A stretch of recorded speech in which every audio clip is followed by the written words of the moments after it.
Não, você. Eu o quê? Porque não tá beijando eu. É o quê? Você não tá beijando eu. Eu não tô obedecendo você? Aham. E você também não tá me obedecendo. Não, você que não tá. Mas eu não tenho que obedecer você não, Maria Luísa. É você que tem que me obedecer. Eu sou sua mãe. Você tá me acreditando. Você tá me irritando. Ah, eu tô te irritando. Uhum. Mas sabe por que é que eu tô te irritando? Porque você só tá fazendo coisa errada ultimamente. Não tem como não te irritar. Você tá dando língua. Pra começar, você tem que calar sua boca quando eu falar, porque eu sou sua mãe. Tá, você tá dando língua. Da onde que eu tô dando língua? Você tá ficando doida? Não.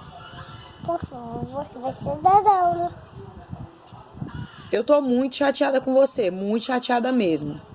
Por quê? Porque você não obedece, você questiona tudo. Não finja que tá dormindo, Maria Luísa, que eu tô falando com você. O que foi? Você não tá dormindo. Eu tô vendo que você não tá dormindo. Maria Luísa, você me respeita. O Papai do Céu vai ficar muito triste com você, tá? Ai, mãe. Maria Luísa, você vai ficar de deboche? Você tá me imitando? Não. E por que você tá fazendo gesto com a boca? Porque eu tô roncando.